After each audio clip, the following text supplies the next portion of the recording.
Hello everyone, welcome to my YouTube channel English for excellence. और हम पढ़ रहे हैं रेनी मार्टिन की कंप्लीट बुक को। और आज क्लास नंबर 8 है और चैप्टर नंबर 9 है, जो है द एडजेक्टिव। एडजेक्टिव की क्लास पर एक क्लास हो चुकी है, आज पार्ट 2 है एडजेक्टिव का। तो स्टार्ट करते हैं। अगर आप हमारे चैनल पर न्यू हैं तो चैनल को सब्सक्राइब जरूर कर लें और बेल आइकन प्रेस कर लें। इस बुक को कंप्लीट कराया जाएगा बहुत ही सिंपल वे में। और आप देख पा रहे होंगे, आपने प्रीवियस क्लास को देखा होगा कि हमने उसको सिंप्लीफाई कर दिया है बहुत ही ज़्यादा। और जैसी और इंटरेस्टिंग वे में इसको पढ़ेंगे। तो स्टार्ट करते हैं सेशन को। तो पॉइंट नंबर 76 है और 75 तक हमने पढ़ लिया था। आज है चैप्टर 9 और चल रहा है हमारा adjective. In the following sentences the words one और वेरी, आप देख पा रहे हो वन और वेरी जो होते हैं आर यूज्ड एम्फेसाइजिंग एडजेक्टिव। ये ऐसे एडजेक्टिव होते हैं जो किसी को एम्फेसाइज करते हैं। In the given sentences the words one और very are used to emphasising adjective also called intensifiers. बहुत ही इंपॉर्टेंट है, इसका दूसरा नाम है इंटेंसिफायर भी इसको बोला जाता है। ये क्या कर रहा है? एम्फेसाइज कर रहा है। जैसे emphasizing adjectives, these adjectives are to lay special stress or emphasize और नाउन जो किसी नाउन पर जो एडजेक्टिव होते हैं बहुत जोर देते हैं। ये पूरी जोर दे के बात करते हैं। They make the meaning stronger और मोर फोर्सफुल। इस पर क्या करते हैं? स्ट्रॉन्गर और मोर फोर्सफुल उसको बना देते हैं। जैसे एग्जाम्पल दिया है, जो ये डेफिनेशन लिखी गई है, ये आपकी किताब में नहीं है। ये वाला जो लिखा है इंटेंसिफायर, ये आपकी किताब में नहीं लिखा है, इसको हमने ऐड किया है। तो इसी कह रहा है कि ये किताब को सिंप्लीफाई किया गया है। जैसा किताब में वैसा नहीं है। ये जो एग्जाम्पल आपकी बुक से दिए गए हैं, लेकिन इसको सिंप्लीफाई किया गया है। एग्जाम्पल एंड एक्सप्लेनेशन, आपको ये एक्सप्लेनेशन नहीं मिलेगा किताब में। ये किताब में नहीं मिलेगा आपको, केवल ही इतने एग्जाम्पल मिलेंगे। तो हमने इसको सिंप्लीफाई किया है जिससे कि आपको पता चले कि कौन सा वर्ड एम्फेसाइज किया जा रहा है और कौन सा वर्ड इसको एम्फेसाइज कर रहा है।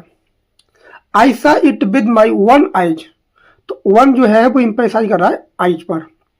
आइज क्या है? नाउन है। इसका मतलब होता है आई माई सेल्फ सा इट। कह रहा है आई सा it with my one eyes, तो इसका मतलब हुआ कि आई माई सेल्फ सा इट, नॉट समवन एल्स। किसी और ने नहीं देखा, मैंने खुद अपनी आंखों से देखा। आपके पास रेनी मार्टिन की किताब होगी, उसको खोल के देख लीजिएगा। पॉइंट नंबर 76 में कहीं आपको मिल जाए, जो भी की है आपके पास उसमें भी मिल जाए, ऐसा कहीं नहीं मिलेगा आपको। ये केवल एक वो आपको सिंपल बनाने के लिए, इसलिए कह रहा हूँ क्लास बहुत ज़्यादा इंपॉर्टेंट है। क्लास को मिस ना करें, शुरू से लेकर एंड तक जरूर देखें। और जितनी भी क्लासें आ रही हैं उनको सभी को देखें। He was beaten at his one game. अब ये आपका क्या दिया रहा है? वन जो है आपका वो क्या एम्फेसाइजिंग कर रहा है? किसके लिए? गेम के लिए। गेम का आपका नाउन है। गेम आपका नाउन है। और वन क्या है? एडजेक्टिव है। तो मीनिंग इसका हो गया कि the same kind of trick और मेथड ही यूज्ड, इसी प्रकार का जो सेम गेम है उसको इसने क्या किया है? यूज किया है। Mind your one business, mind your business का मतलब है जो वन है वो एम्फेसाइज कर रहा है किसके लिए? बिजनेस के लिए। इसका मीनिंग हो गया look after your personal matters only, मतलब खुद की लुक आफ्टर करना, देखभाल करना, योर पर्सनल मैटर्स ओनली। ये क्या कर रहा है? इस पर जोर दे के बात कर रहा है। He is one master. One जो है वो एडजेक्टिव है, किसको एम्फेसाइज कर रहा है? मास्टर के लिए। मास्टर क्या है? नाउन है। इसका मतलब हो गया ही इज इंडिपेंडेंट, वो खुद का वो स्वतंत्र है वो। और सेल्फ कंट्रोल, उस पर किसी का कंट्रोल नहीं है, वो खुद का मालिक है, वो खुद के लिए कह रहा है वो। नेक्स्ट आपको दिया है that is the very thing we want. Very, जो वेरी क्या है? ये वेरी एम्फेसाइज कर रहा है थिंग के लिए। थिंग क्या है? नाउन है। इसका मतलब हो गया है exactly that thing no other, केवल जो मैं कह रहा हूं वही चीज है, कोई दूसरी चीज नहीं है। नेक्स्ट दिया है आपका,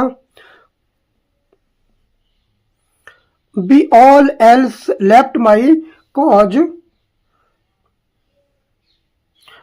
van all else left my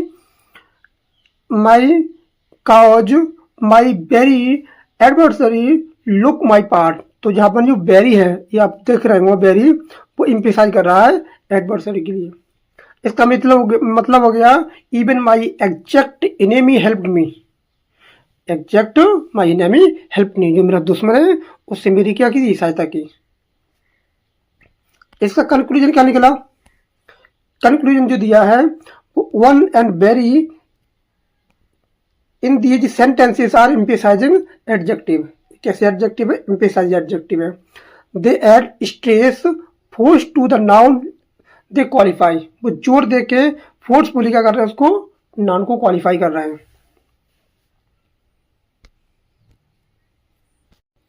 next आपका दिया है point number 77, the word what is sometimes used as an exclamatory adjective. कभी कभी ऐसा होता है जो व्हाट होता है वो यूज होता है एक्सक्लामेटरी एडजेक्टिव के रूप में।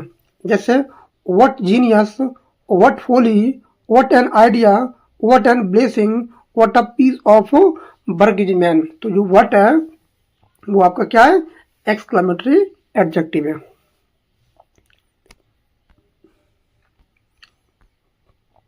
नेक्स्ट आपका दिया है 78 point, as already pointed out. इस जो रूल दिया है ये वाला 78, इसको हम 74 वाले रूल पर भी पढ़ चुके हैं। दिस एंड डेट, ये रूल कौन सा है, दिस और डेट का।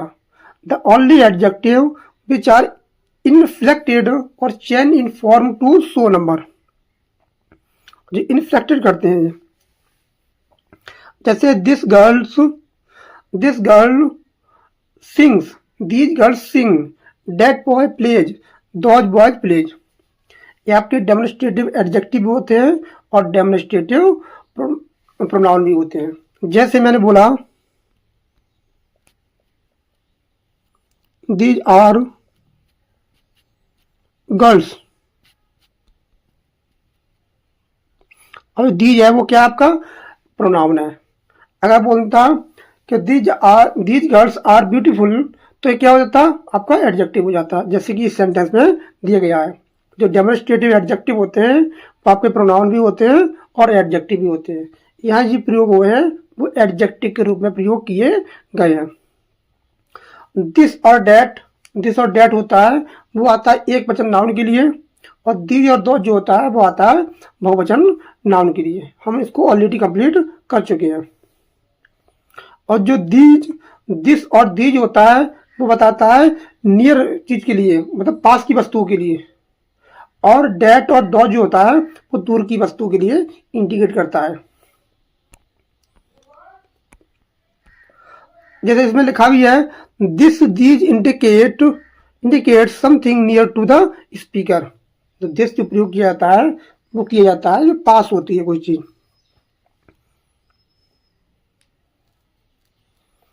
और that those indicate more distance object, जो दूर होती है उसके लिए क्या करते हैं, डेट का प्रयोग करते हैं। अब देखो पास की वस्तु के लिए क्या करते हैं, दीज और दिस, जो पास की वस्तु के लिए आता है, ये आपके पास की वस्तु के लिए आता है। जो दिस होता है वो आता है एक वचन के लिए, दी जाता है बहुवचन के लिए। इस बात को ध्यान रखें। और आपका डेट और डॉज होता है वो आता है दूर की वस्तु के लिए। नेक्स्ट आपका दिया है फॉर्मेशन ऑफ एडजेक्टिव्स। आप पढ़ेंगे फॉर्मेशन ऑफ एडजेक्टिव, जिसकी मैंने हिंदी भी इस पर ऐड कर दी गई है, जैसे कि आपको कोई भी शब्द ऐसा लगे जो हमें नहीं आता है। विशेषण की रचना, एडजेक्टिव विशेषण को नाउन, संज्ञा, वर्ब, अदर एडजेक्टिव अन्य विशेषण से बनाया जाता है। जो एडजेक्टिव होते हैं वो संज्ञा से, वर्ब से और अदर भी एडजेक्टिव होते हैं उनके फॉर्मेशन से उनको बनाया जाता है। उस फॉर्मेशन को पढ़ेंगे। और एलटी ग्रेड में फॉर्मेशन का जो दिया है सिलेबस में वो फॉर्मेशन दिया, फॉर्मेशन ऑफ द वर्ड। तो पूछ सकता है कि बर्ब से एडजेक्टिव कैसे बनेगा, नाउन से कैसे बनेगा, अदर एडजेक्टिव से कैसे बनेगा, कि आपका रूल सिलेबस में दिया गया है। पॉइंट नंबर 79, एडजेक्टिव फॉर्म्ड, ये पॉइंट नंबर 1 है 79 का। एडजेक्टिव फॉर्म्ड फ्रॉम नाउन्स, कि नाउन से कैसे बनते हैं, संज्ञा से विशेषण। जैसे इसमें लिख दिया है आपका, ये इधर वाला कॉलम क्या है, नाउन है, ये आपका एडजेक्टिव है, ये इसकी मीनिंग है, इसका हिंदी मीनिंग है। जैसे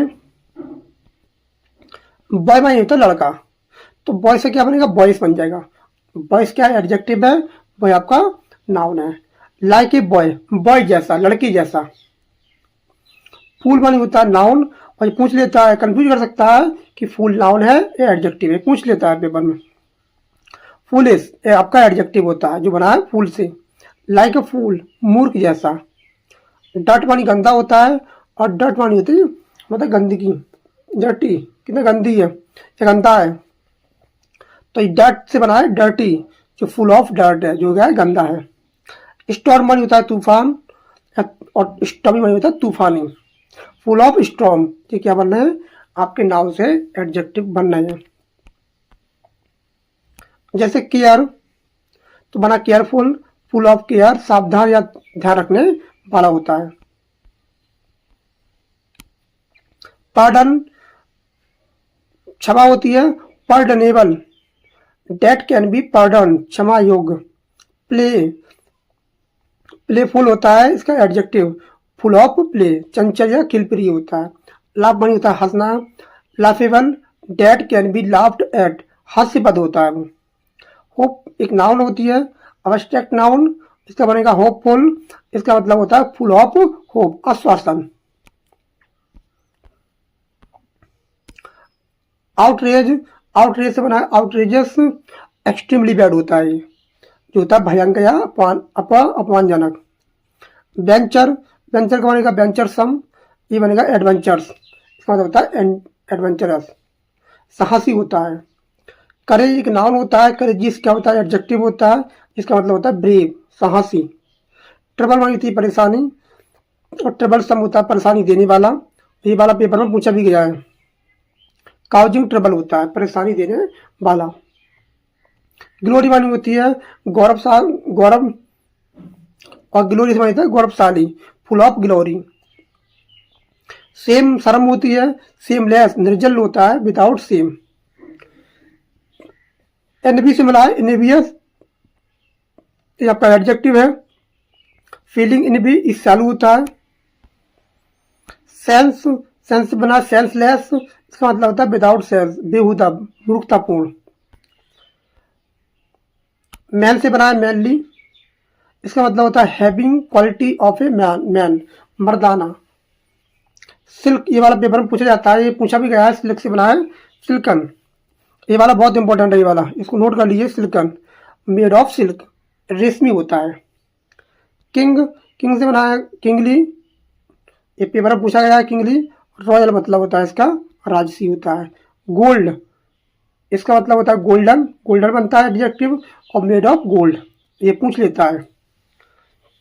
एक घड़ी होती है, कि कमेंट में बताएं कि गोल्डन वॉच होती है और गोल्ड वॉच होती है, ये कमेंट में जरूर बताएं। जो सोने की घड़ी होती है बताएं कि ये गोल्ड वॉच होती है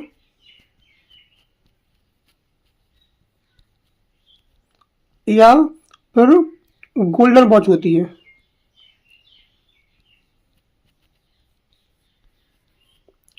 ये आप कमेंट में जरूर बताएं कि इनमें से कौन सा सही है, ये वाला सही है या दूसरा वाला सही है, गोल्ड वॉच होगा या गोल्डन वॉच होगा, इसका बताएं कमेंट में जरूर। गिफ्ट, गिफ्ट का हो जाता है गिफ्टेड, इसका मतलब होता है हैविंग टैलेंटेड, प्रतिभाशाली। अब दूसरा पॉइंट दिया है इसमें, वो कह रहा है कि आपको बनाने हैं एडजेक्टिव्स फॉर्म फ्रॉम वर्ब। जो एडजेक्टिव बनाना है वो बनाना है आपको वर्ब से, क्रिया से बनाना है आपको। इसमें लिख भी दिया है क्रिया से विशेषण। जैसे टायर मानी होता है थका हुआ, थका होना, तो टायर से बना है आपका टायरलेस, इसका मतलब होता है नेवर टायर्ड। टायर्ड से मतलब होता है टायरलेस बना है, अथक होता है ना थकने वाला होता है। जो बना है इसका एडजेक्टिव। जैसे सीज है तो बना है सीज डैश, कंटिन्यूअस, निरंतर होता है वो। टॉक, बात करना होता है, टॉकेटिव, ये पेपर में बहुत आता है टॉकटिव, इसका मतलब होता है फॉन्ड ऑफ टॉकिंग, बात होनी जिसे बोला जाता है। मूव मानी होता है चलना, मूवेबल हो जाता है, ये भी पेपर में पूछा गया है, मूवेबल वाला, मूव से बनेगा movable. Date can be moved, चला यमान होता है, स्थानांतरित करने योग्य होता है। पॉइंट नंबर थर्ड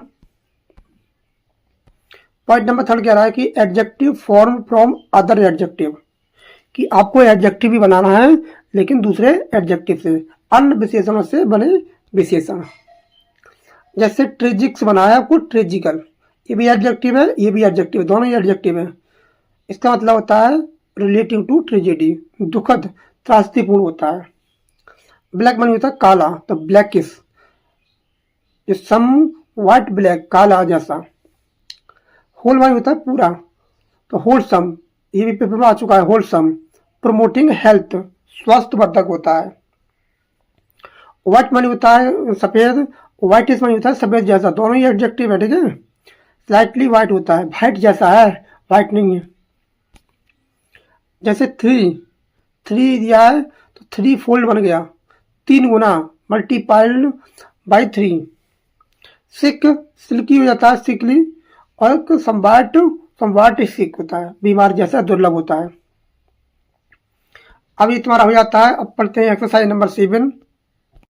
जो एक्सरसाइज 7 है उसमें कह रहा है कि सप्लाई सुटेबल एडजेक्टिव, अपनी ओर से आपको सुटेबल एडजेक्टिव को भरना है। ये इसने ये नहीं बोला कि कौन सा आएगा, ना कोई ब्रैकेट में दिया है ना कुछ दिया है, आपको जो अच्छा लगता है आप उसमें सुटेबल भर सकते हैं। इसने ये नहीं बोला कि कौन सा भरना है, तो जो भी अच्छा लगेगा आप भर सकते हैं।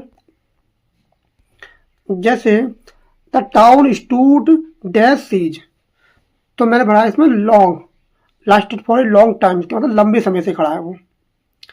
The dash prize was borne by a Hindu, तो मैंने भरा इसमें फर्स्ट प्राइज, पहला। आप सेकंड भर सकते थे, थर्ड भर सकते थे, आप कुछ भी भर सकते थे, लेकिन इसमें हमने भरा फर्स्ट, जो डिनोट करता है पहले स्थान के लिए। The dash women lives in a rest heard, तो जी कह रहा है कि आपको भरना है, तो आप रिच वुमेन लगा सकते हो, पुअर लगा सकते हो, लेकिन यहाँ पर क्या है, एक गरीब दुखियारी, तो यहाँ भरेंगे हम पुअर जो होती है गरीब। यहाँ आप अपने हिसाब से भर सकते हैं, इसमें दिया नहीं है। This is a very dash matter, तो मैटर कैसा होता है, सीरियस होता है, गंभीर होता है, ग्रेट इंपोर्टेंस होता है, गंभीर। The battle of Waterloo ended in a great, या रिसीव्स विक्ट्री के साथ होता है, इसका क्या निकला था, निर्णायक मुकाबला हुआ था। Suddenly there arose a dash storm, तो स्टॉर्म कैसा था, वायलेंट था, भयंकर था, स्ट्रॉन्ग एंड डेंजरस था। ये इसमें भरना है, इसमें दिया नहीं है, इसमें अपने हिसाब से भर सकते हैं। इट इज अ डैश लाई, तो भर सकते हैं इसमें ब्लेंडेड या डेलिब्रेट, जानबूझकर। इंटेंशनल और फाल्सूड, जानबूझकर या खुला झूठ होता है। द डैश टाइडिंग्स बड़ा heavy blow to old man, तो यहाँ पर हम भर सकते हैं द टाइडिंग, मतलब सैड, सॉरफुल न्यूज, दुखद घटना। Here is a rupee pay the fare and keep the money, तो हम भर सकते हैं अपन नहीं, कुछ भी भर सकते हो, बैलेंस भर सकते हो, या आप रिमेनिंग भर सकते हो। व्हाट इज लेफ्ट, क्या बचा था बाकी। नेक्स्ट क्वेश्चन दिया है आपका, his reading is of a very dash range, तो हम आपको भर सकते हैं वाइड या एक्सटेंसिव, विस्तृत, ब्रॉड या वैरायटी, मतलब कह रहा है कि यह वाइड हो सकता है या एक्सटेंसिव हो सकती है। द इंजर्ड मैन बांड्स चाहता है, क्या चाहता है, मेडिकल एडवाइस, चिकित्सीय चाहता है, वो एडवाइस चाहता है। You can not have it dash ways, तो टू अपोजिट वेज हो सकता है, मतलब बहुत वेज हो सकता है। इंडिया एक्सपेक्ट करती है every man to do his duty, कि प्रत्येक आदमी अपनी ड्यूटी को निभाए। और जो एवरी क्या है, डिस्ट्रीब्यूटिव एडजेक्टिव है आपका। ये तो फिक्स है ये वाला, तो the dash word catch the worm, जहाँ आएगा अर्ली, ये तो फिक्स है ये वाला। जल्दी उठने वाला, that one start soon. Have you any dash reason to give, यहाँ गुड या वैलिड, उचित या अच्छा, जस्टिफाइड और लॉजिकल रीजन देना पड़ेगा आपको। यहाँ अपने मन से और भी शब्द भर सकते हैं, ऐसा नहीं कि ये शब्द आएंगे। Dash anxiety has undermined his health, तो क्या लगता है, कांस्टेंट या कंटिन्यूअल, निरंतर, happening repeatedly. There word writes in dash places, तो हो सकता है मैनी या सेवरल, यहाँ पर दोनों ऑप्शन आ सकते हैं। More than one. And dash man will not reason calmly, तो हम भर सकते हैं अपने एंग्री, गुस्सा, क्रोधित, फुल ऑफ एंगर, गुस्से से भरा हुआ व्यक्ति। He stands dash fit in his stocking, तो यहाँ भर सकते हैं हम 6 फीट, 6 फीट, 6 जी, क्या है 6 क्या है, न्यूमेरिकल एडजेक्टिव आपका। Nelson born for himself dash fame, तो कैसी फेम जीती थी उसने, इमॉर्टल या एवरलास्टिंग, मतलब जो कभी खत्म ना हो, अमर, जो कभी खत्म ना हो, never dies. I have no dash cash, तो रेडी कैश है, अवेलेबल कैश, तो इमीडिएट कैश, नगद होता है। He always walks with a dash step, मतलब फर्म या स्टडी, स्ट्रॉन्ग या कॉन्फिडेंट, इस तरह से चलना। नेक्स्ट आपका दिया है dash errors are not easily corrected, मतलब सीरियस या ग्रेव, सीरियस या गंभीर जो एरर होती है उसको सही नहीं किया जा सकता जल्दी। Every cloud has a silver leaning, ये फिक्स है ये वाला आपका फिक्स है, इसमें सिल्वर ही आएगा, इसमें और नहीं भर सकती दूसरा। उज्ज्वल, आशाजनक होता है। ये क्या है, प्रोवर्ब है। Every cloud has a silver leaning, ये क्या है आपकी प्रोवर्ब है, और आपकी सुविधा के लिए मैंने हर चीज को लिख दिया है। He was a man of dash ambition, is great हो सकती है एम्बिशन, या हाई एम्बिशन हो सकती है, महान, वेरी स्ट्रॉन्ग डिजायर, जैसे मैकबेथ में मैकबेथ जो डिजायर थी बहुत ज़्यादा ग्रेट थी, महान थी। He was listen to in silence, तो डेड हो सकता है, डीप हो सकता है, गहरा या पूर्ण, कंप्लीट साइलेंस। तो किसमें लिखा है, लिख दिया इस वजह से। In the adjective exercise like this, इसकी तरह एक्सरसाइज जो दिया है, मोर than one answer can be grammatically correct, एक से ज़्यादा आंसर इसमें हो सकते हैं। इसमें केवल फिल इन द ब्लैंक दिया है, इसमें कोई ब्रेक में चीज दिया ही नहीं था। But the words above are the most natural and idiomatic, जो दिया है उसमें वही हमने प्रयोग किया है, according to standard English usage. अब दे रहा है चैप्टर नंबर, अब आता है तुम्हारा चैप्टर नंबर 10, इसको पढ़ेंगे हम। तो चैप्टर नंबर 10 को हम पढ़ेंगे नेक्स्ट वीक क्लास में, आज यही खत्म करते हैं। और जो चैप्टर नंबर 9 था वो खत्म होता है यहीं, इसको नेक्स्ट क्लास में मंडे से हम पढ़ेंगे। मंडे को क्लास होगी चैप्टर नंबर 9 की। इसमें दिया आपका कंपैरिजन ऑफ एडजेक्टिव, पूरा तैयार है, देख पा रहे होंगे, पूरा तैयार है अच्छे से। हमने इस पर एक एक शब्द को डिटेल में लिखा है और बहुत ही बेहतरीन तरीके से आप देख पा रहे होंगे, एक एक स्पेलिंग को और एक हाईलाइट कर दिया है चीज़ को। स्पेशल नोट्स भी लिखा है, हिंदी भी डाली है आपके लिए और हिंदी का मतलब भी डाला है, आप देख पा रहेंगे। इसको पढ़ेंगे हम मंडे वाली क्लास में। तो वीडियो यहीं समाप्त करते हैं। अगर आप हमारे चैनल पर न्यू हैं तो चैनल को सब्सक्राइब जरूर कर लें और बेल आइकन प्रेस कर लें। ऐसी ही बेहतरीन वीडियो इस चैनल पर आती रहेंगी और टीजीटी पीजीटी एलटी ग्रेड का पूरा सिलेबस खत्म किया जाएगा। और कल है लिटरेचर की क्लास, जिसमें हम पढ़ेंगे एलटी ग्रेड की जो ड्रामा वाला सेक्शन है उसको हम कंप्लीट करेंगे। तो हमारे साथ बने रहें। तो मिलते हैं कल। Thanks a lot for watching this video. Thank you everyone.